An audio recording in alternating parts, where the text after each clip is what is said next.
Tapi sudah? Oke. Kita mulai pembelajaran hari ini dengan berdoa. Ketua kelas pimpin doanya Agif.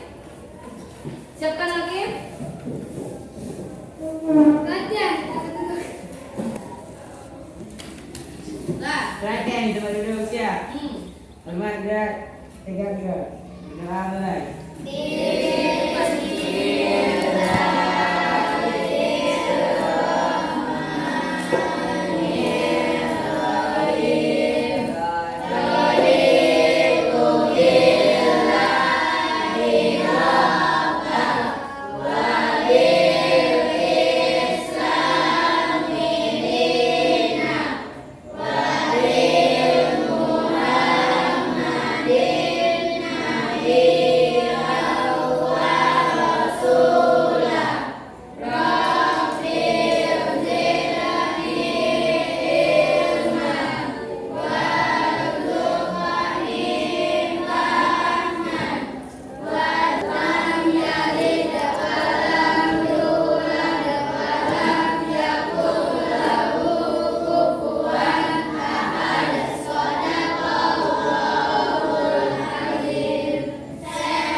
ilmunya bagi Ananda dan berjalan dengan lancar. Baik, akan mengambil daftar hadir terlebih dahulu. Garapan? Afriana? Siapa yang tidak hadir nak? Alfari, apa lagi? Rafael. Dua orang tidak hadir. Oke. Jadi banyak yang hadir pada tidak hadir ya. Semoga tidak hadir besok bisa kembali ke sekolah. Sekarang, siapa yang masih ingat kesepakatan kelas selama proses pelajaran bahasa Indonesia? Satu, Hanif, apa kesepakatan kita? Kehadiran dan keterlambatan. Kehadiran dan keterlambatan. Ada yang terlambat? Hadir.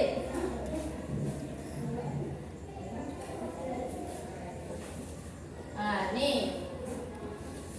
Dulu sebelum ditampilkan slide lebih dulu. Siapa yang masih ingat? Kehadiran dan keterlambatan.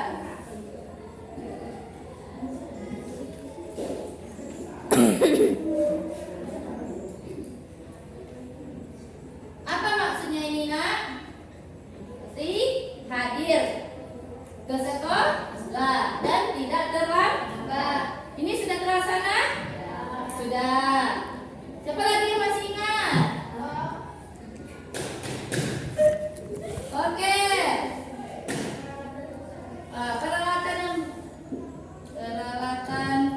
dan kesiapan. Apa maksudnya nak? Lengkap peralatannya. Ada penanya di meja? Ada. Buku ada? Berarti sudah lengkap. Apa lagi? Religius. Salah satu religius apa nak? Berdoa dengan sungguh-sungguh. Ada yang berdoa dengan sungguh-sungguh? Siapa? Semuanya?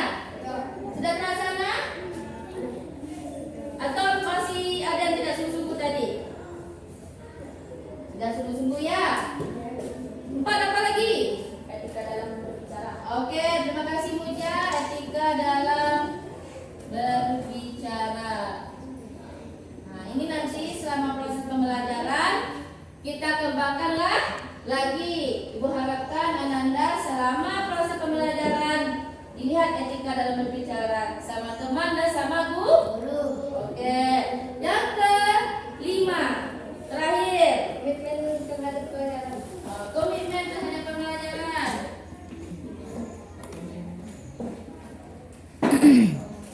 Apa maksudnya Nina? Tidak ada yang keluar masuk. Ibu harapkan selama proses pembelajaran tidak ada keluar masuk. Atau ada satu lagi? Coba ingat yang terakhir. Apa lagi? Ada yang lupa?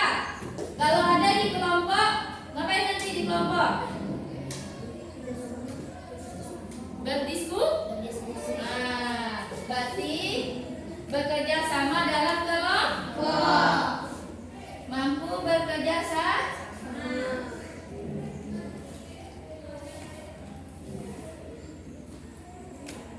dalam telur.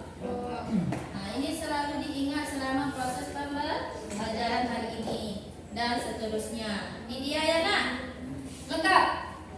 Berarti sudah hafal semuanya ya? Ini tugasnya nanti sungguh-sungguh dan dilaksanakan secara kelompok untuk hari ini. Oke, untuk pembelajaran hari ini KD-nya tentang apa nak? Menelaah struktur dan pembahasan naskah legenda daerah setempat yang dibaca atau didengar. Sebelumnya apa pembelajaran kita? Teks fabel. Teks fabel. Teks fabelnya apa itu pengertian teks fabel dulu? Merupakan cerita yang menggambarkan watak dan budi manusia yang perilakunya Diperankan oleh binatang. Jadi tokoh utamanya siapa? Binatang yang berperilaku seperti manusia, yang membuat pesan moral. Kemarin apa unsur-unsur intrinsik? Apa bagian dari unsur intrinsiknya? Ada toh, watak toh, bagi latar, pesan moral. Ya, hari ini kita menganalisis struktur. Apa tujuan pembelajaran kita hari ini? Melalui membaca dan mengamati video pembelajaran teks fabel, peserta didik mampu menganalisis struktur teks fabel. Jadi apa kita menganalisis struktur teks fabel? Struktur itu sama dengan anggota tubuh kita. Oke, apa anggota tubuh kita? Ada kepala, ada tangan, ada badan, ada kaki. Begitupun dengan struktur teks fabel. Ada nanti bagian-bagiannya. Berapa bagiannya itu yang kita lihat. Nih, ada berapa bagian di anak? 4. Apa-apa itu?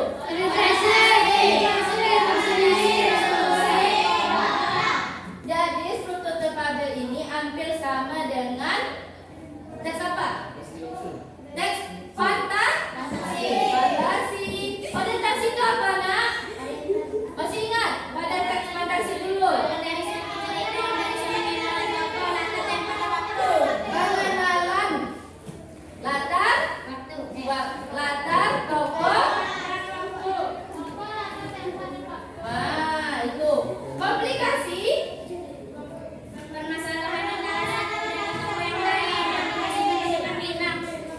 Ini merupakan awal puncaknya masa. Dari timbul sampai puncak resolusi. Penyelesaian masalah.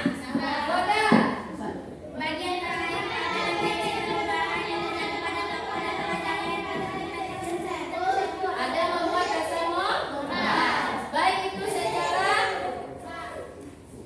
tertulis maupun tidak tertulis. Jadi itulah bagian dari struktur. Ini dia. Sama tak yang anda jawab tadi? Jadi struktur teks fabel ini hampir sama dengan struktur teks fantasi. Sebelumnya kita lihat video ini dulu. Dia ada alasannya, mana-mana yang termasuk. Hari ini kita akan belajar tentang struktur teks fabel. Kita mengetahui apa saja struktur teks fabel itu. Oke, struktur teks fabel ada 4. Pertama, orientasi. Kedua, komplikasi. Ketiga, resolusi. Dan keempat, koda. Mari kita bahas satu persatu. Struktur teks fabel yang pertama adalah orientasi. Orientasi merupakan bagian struktur fabel yang berisi pengenalan tokoh dan latar. Nah, variasi penangkapan orientasi dalam cerita ada 3, yaitu berdasarkan deskripsi latar, berdasarkan kegiatan tokoh, dan berdasarkan deskripsi latar masa lalu. Kita perhatikan contoh berikut. Di sebuah hutan yang rimbun, daerah pohon-pohon besar tumbuh menjulang, terdapat sebuah sungai deras yang airnya bersih. Di dalam sungai itu hiduplah seekor ikan emas bernama Landu. Kenapa ini tergolong ungkapan orientasi berdasarkan deskripsi latar? Kenapa ini deskripsi latar?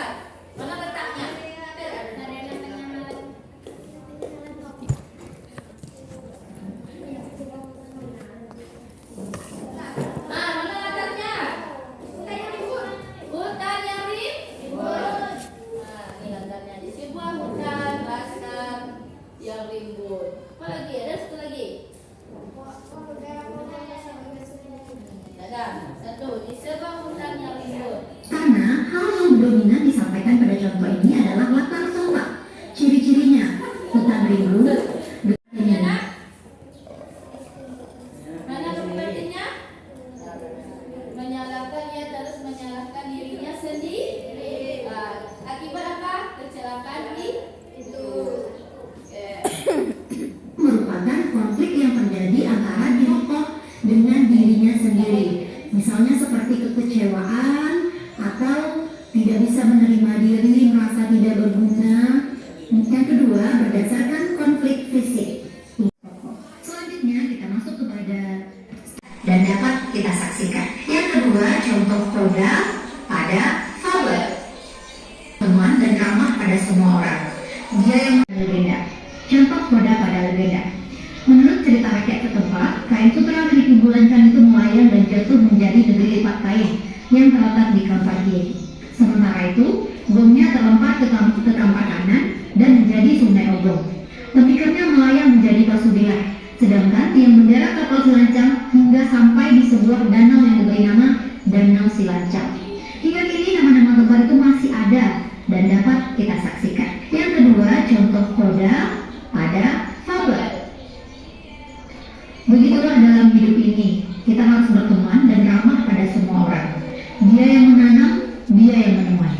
Artinya, jika kita ramah, kita akan mendapatkan hasilnya. Selanjutnya kita perhatikan untuk Lihat langsung pada teks fabel yang ibu sediakan di depan.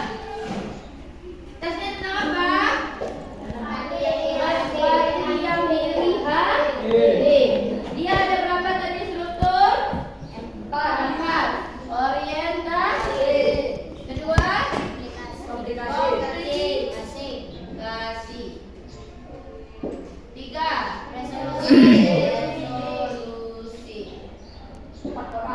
Koda. Struktur fabel. Ini ada 3 dulu. Nanti ada sambungannya 2 lagi. Lihat paragraf 1, dibaca dulu. Menurut Anda ini paragraf 1 ini masuk struktur yang mana? Di sebuah rumah ada 2 ekor burung yang dipelihara oleh pemiliknya. Yang pertama burung merpati dan yang kedua burung tekukur. Setiap hari pemiliknya memberi makanan berupa jagung untuk masing-masing burung. Namun sang merpati merasa iri hati kepada tekukur karena selalu mendapatkan jagung dengan jumlah yang lebih banyak. Ini merupakan apa?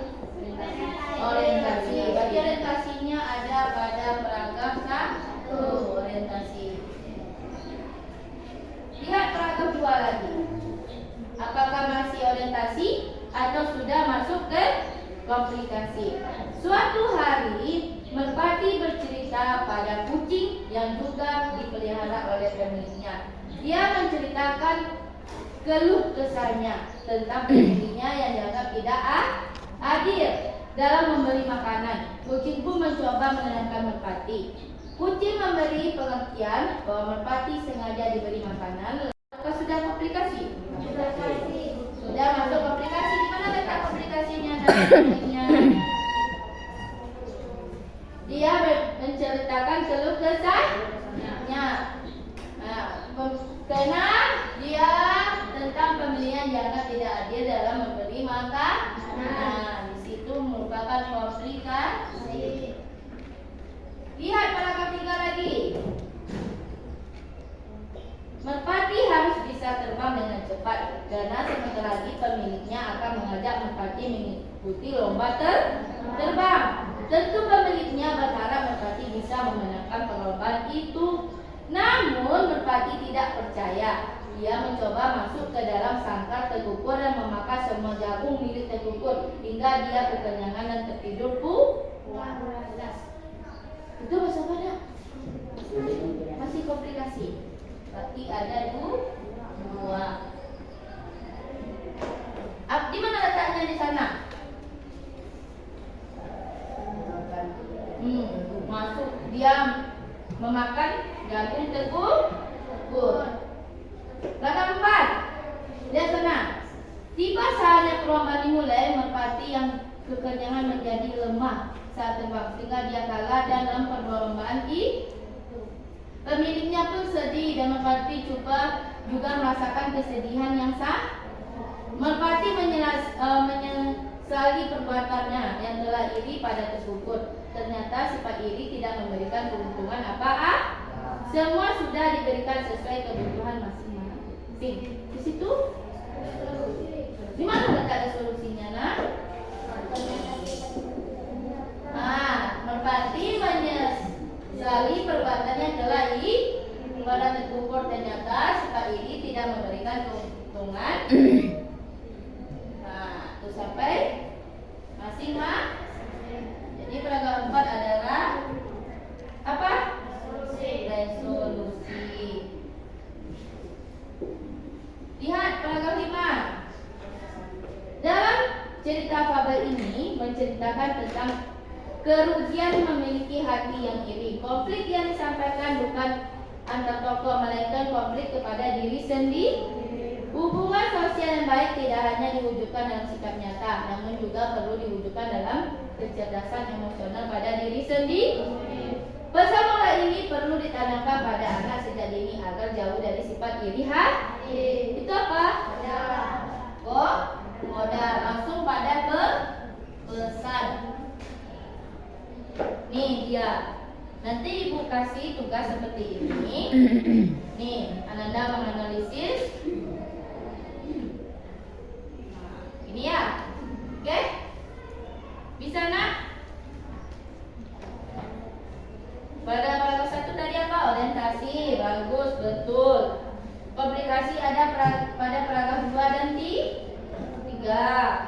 Resolusi ada paragraf 4. Kode ada pada paragraf 5. Masih semangat? Atau sudah tugas langsung? Atau mau menonton video satu lagi? Video satu lagi, oke.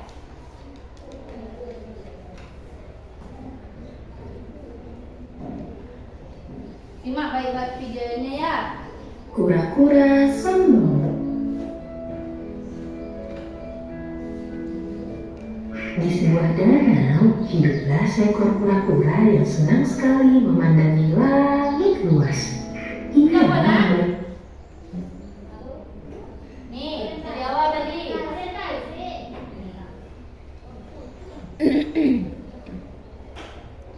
sombong.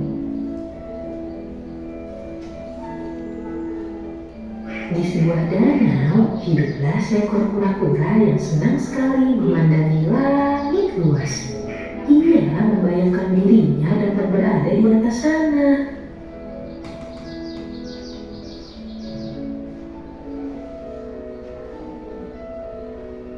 Alangkah indahnya langit itu. Ini masuk apa? Ada yang bisa terbang di atas sana. Udah masuk ke Jika komplikasi. berat tempurung yang berat ini hanya memperlambat jalanku, aku tidak suka. Tak lama kemudian, ia melihat sepasang burung merpati di pinggiran danau dan terlintas ide untuk meminta bantuan mereka. Masih komplit? Hei burung merpati, bisakah kau membantuku untuk terbang? Aku ingin sekali melihat pemandangan dari atas sana. Baiklah, kami akan membantumu mewujudkan impianmu. Kami akan mencari batang kayu dan kau hanya perlu menggigitnya. Tetapi perlu diingat bahwa jangan sekalipun kau membuka mulutmu, karena itu akan membuatmu terjatuh. Tenang saja, aku akan menggigitnya sekuat tenaga.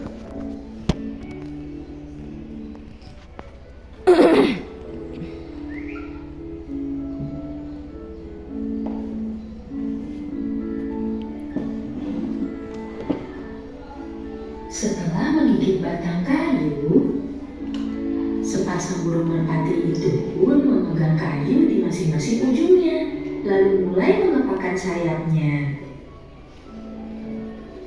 Perlahan-lahan mereka terbang ke langit dan kura-kura sangat gembira.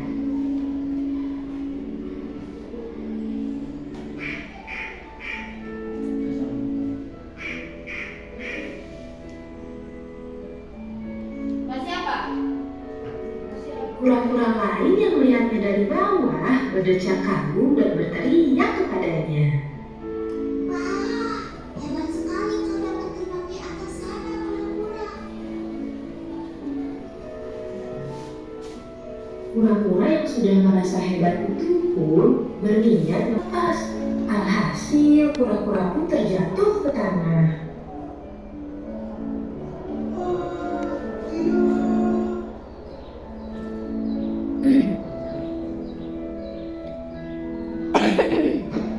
Untungnya kura-kura memiliki tempurung keras yang melindunginya.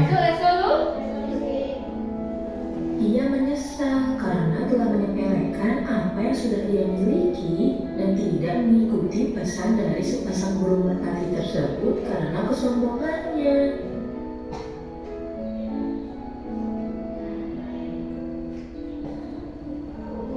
Apa pesan moralnya? Godaan kan? Sombong. Terus apa satu lagi? Kita harus bersyukur kepada apa yang kita miliki. Apa yang kita miliki itulah yang terbaik bagi kita. Itu pesan moralnya ya. Itu nanti ditulis dalam kodanya. Nah, sekarang karena sudah lengkap tugasnya Ibu bagikan. Nanti kita akan menganalisis mengenai gigi, jerapah dan tikus sesuai dengan kelompok telah Ibu bagi.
Baca teksnya.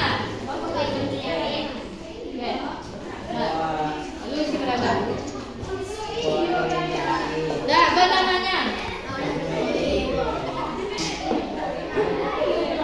Iya deh, kelompok. Itu nama situ.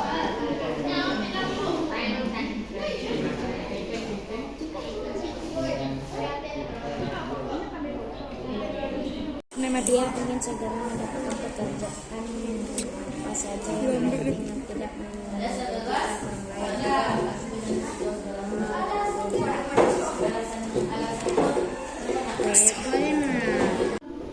Nih, deskripsi latar, kegiatan tokoh dan di masalah. Apa di sini? Ini ada 11 paragraf, itu kan ini misalnya paragraf 1 dan 2. Alasannya dia masuk kepada deskripsi lah. Nah, mana deskripsi latarnya? Dikisahkan hidup sekelompok binatang di sebuah kampung. Oke, itu alasannya. Apa alasannya? Diawali dengan deskripsi latar. Nah, ayo kerjasama. Keenam, mampu bekerja sama dalam kelompok. Jangan lupa kesepakatan disiplin positif kita.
dan Koko ya. Komunikasi. Paragraf 3 sampai 6. Ikan. Gigi terlalu tinggi untuk mengatakan satu keadaan. Dan tikus merasa pendek.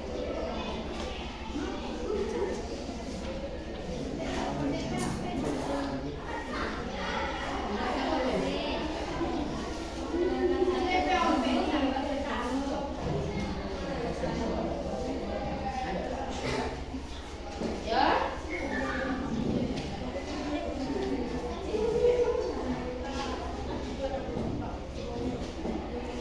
Wadah.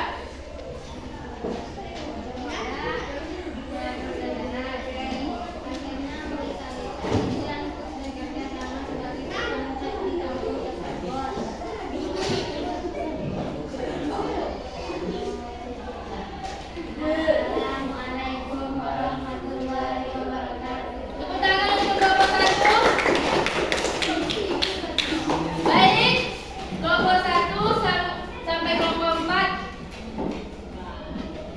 sudah menampilkan hasil diskusinya. Untuk kelompok 3, apakah betul semuanya? Betul, berarti nilainya 100. Tepuk tangan untuk kelompok 3. Kelompok 1 mendapat nilai 80. Kelompok 2 95. 95. Nah, dan kurang dialasan. Kelompok 4 95 juga karena ada kurang di alasan. Berarti kelompok yang paling tinggi nilainya adalah kelompok 3. Kita lagi untuk kelompok 3. Baik. Untuk pertemuan hari ini kita sudah masuk ke penghujung. Sekarang bertanyakan dulu. Untuk sebelum kita menutup pembelajaran hari ini, siapa yang masih ingat apa-apa saja bagian dari struktur teks fabel dan apa? Apa saja apa itu?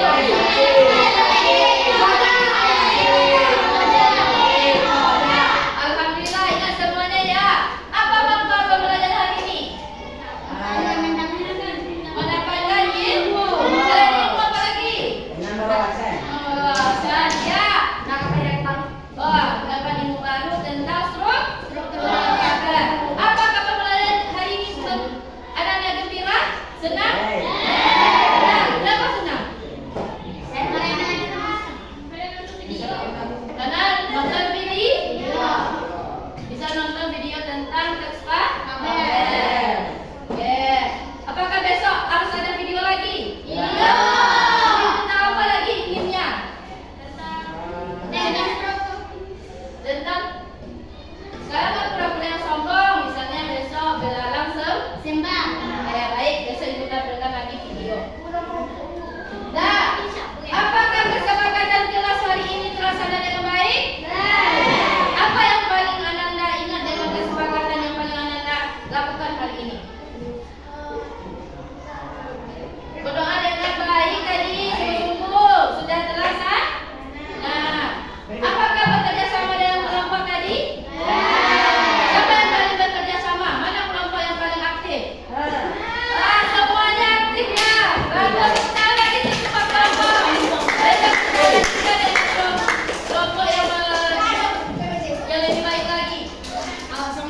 Jadi, Ananda ingat lagi tentang kesepakatan kelas kita hari ini. Kelompok 3 sudah aktif, sudah mau mengajukan diri. Kelompok 2 juga, kelompok 1 dan kelompok 4 juga.